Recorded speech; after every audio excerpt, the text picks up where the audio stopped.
ಇವರ ಗಂಡಂದಿರ ಮರಿಯಲ್ಲೂ ಬರೀ ಮಾತು, ಇವರ ತವರು ಮನೆಗೆ ಹೋದಾಗಲೂ ಬರೀ ಮಾತು.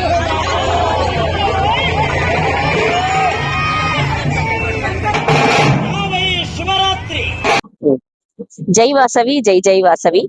ಇವತ್ತು ನಾವು ಆರ್ಯವೈಶ್ಯ ಎಲ್ಲರೂ ಚಿಕ್ಕಬಳ್ಳಾಪುರದಲ್ಲಿ 83ನೇ ವಾಸವಿ ಜಯಂತಿ ಉತ್ಸವವನ್ನು ಸಂಭ್ರಮದಿಂದ ಆಚರಿಸುತ್ತಿದ್ದೇವೆ.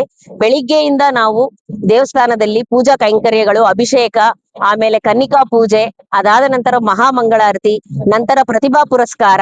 ಅಷ್ಟೇ ಅಲ್ಲ, ಬೆಳಿಗ್ಗೆ ಎಲ್ರು ನಮ್ಮ ಯುವಜನ ಸಂಘದವರು ಹಾಗೂ ಇನ್ನ ಯೂತ್ ಎಲ್ಲಾರು ಇರೋರು ಸರ್ಕಾರಿ ಆಸ್ಪತ್ರೆಯಲ್ಲಿ ಹೋಗ್ಬಿಟ್ಟು ಅಲ್ಲಿ ಬ್ರೆಡ್, ಹಾಲು, ಹಣ್ಣು ವಿತರಣೆ ಮಾಡಿ ಬಂದಿದ್ದಾರೆ.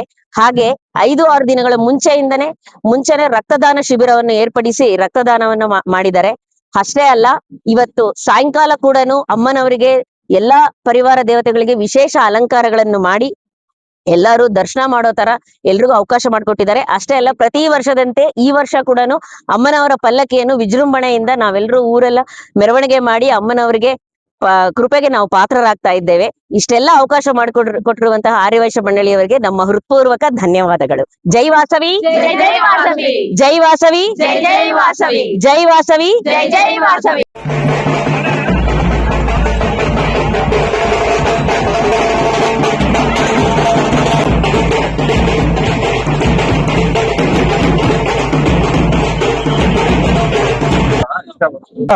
83ನೇ ವರ್ಷ ವಾಸವಿ ಜಯಂತಿ ಈ ದಿನ ನಡೀತಾ ಇದೆ. ವಿಜೃಂಭಣೆಯಿಂದ ಆಚರಣೆ ಮಾಡ್ತಾ ಇದೀವಿ. 3 ದಿವಸದಿಂದ ಈ ಕಾರ್ಯಕ್ರಮಗಳು, ಅಭಿಷೇಕಗಳು ನಡೀತಾ ಇದೆ. ಈ ದಿನ ಬೆಳಗ್ಗೆ 5:15ಗೆ ಸುಪ್ರಭಾತ ಸೇವೆ ಮಹಿಳಾ ಮಂಡಳಿಯವರಿಂದ ಪ್ರಾರಂಭ ಆಯಿತು.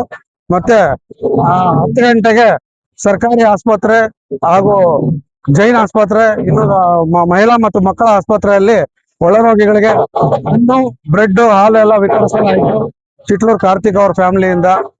ಇದೇ ಪ್ರತಿ ವರ್ಷ ಈ ರೀತಿ ನಾವು ವಾಸವಿ ಜಯಂತಿಗೆ ಆಚರಣೆ ಮಾಡ್ತೀವಿ. ಮತ್ತೆ 1 ವಾರದ ಹಿಂದೆ ರಕ್ತದಾನ ಶಿಬಿರ ಸಹ ಏರ್ಪಾಟ್ ಮಾಡಿದ್ವಿ. ಪ್ರತಿ ವರ್ಷನೂ ರಕ್ತದಾನ ಶಿಬಿರ ಏರ್ಪಾಟ್ ಮಾಡಿ ರೆಡ್ ಕ್ರಾಸ್ ಸಂಸ್ಥೆಗೆ ನಾವು ಅದನ್ನ ರಕ್ತವನ್ನ ಕೊಡ್ತಾ ಇದೀವಿ. ಸಂಚಾರಿ ಅನ್ನದಾನ ಎಲ್ಲ ಸಾರ್ವಜನಿಕ